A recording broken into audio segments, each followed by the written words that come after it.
I'm crazy proud of my friends, the Hollers.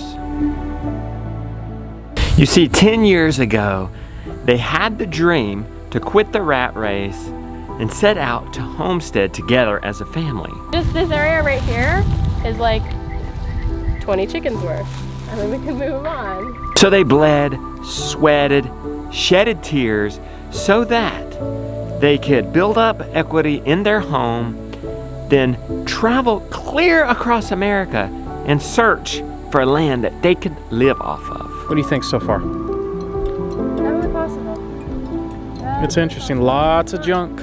It's not as much land as we wanted, but there's land around it that we could maybe buy. Fast forward through an epic journey through 46 states, and they land in one of the best ones, North Carolina. Now they're only 2 months into their new property, and they've already mowed down wild and woolly pastures. They've planted a garden. They've gotten a flock of chickens to create compost. And they've got some chickens being pasture raised on an amazingly built, but yet slapped together from resources off their land chicken tractor. They've made great progress in demoing an old mobile home. I love demo. And they've cleared a trail in the dense forest around the perimeter of their property. One of the earlier visits to their homestead really revealed what they were about. So this middle is gonna be our big garden, and I wanna do a potager raised bed, like super pretty trellises everywhere. I can remember Meg showing us this fire pit, explaining this grand vision of what it was gonna be one day. So what we'd like to do is have a big full-length deck off the back of the mobile home with stairs down the middle between those two trees. And so you come down into the garden, and this be like a half an acre garden of raised beds.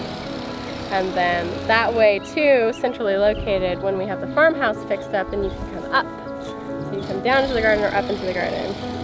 And then the pergola in the middle with a big old fireplace and barbecue area. But here's the thing about Ben and Meg. They didn't wait for this grand fire pit to come in fruition to have a fire pit. They built a fire pit now. Granted, it was just some cinder blocks in a circle, but they built a fire pit.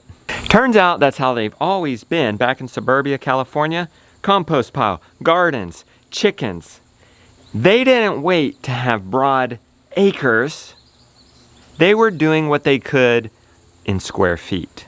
This is our strawberry tube. I guess it's not a tower, it's a sideways tower. But we took some drainage pipe that we got from Home Depot, and we drilled a bunch of holes in it, and then we filled it up with potting soil and stuck it up here and put these strawberries that we got from the nursery, the strawberry starts in it. They planted where they were and with what they had, and this could be you too, no matter what your situation. The Hollers no doubt have a lot to give and share with us all who want to grow more of our own food. So whether you're wanting to quit the rat race and broadacre homestead, or keep doing your job and just have a raised bed in the backyard, the Hollers are here to inspire and teach and help us accomplish that mission. So that's why I've teamed up with the Hollers to bring you long-form interviews every single month. A 6-part series. Well, the first video was what to think about before quitting the rat race to homestead. And I just added the second video into my member area, and it's called What Should You Look For in a Homestead, and what's the difference between various states. The third video in this series, we're going to talk about how do you begin to afford the homestead lifestyle. There are 3 more videos beyond that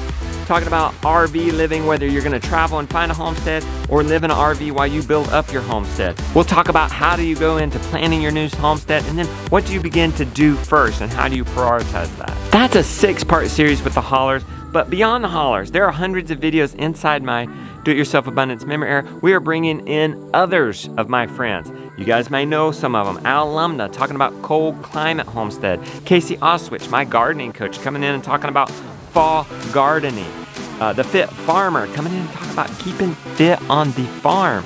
And then Jason Contreras talking and sharing some very important homestead builds like garden carts, veggie washing stations, and affordable greenhouses.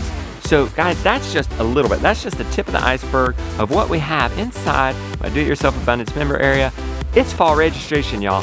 Fall registration is up right now.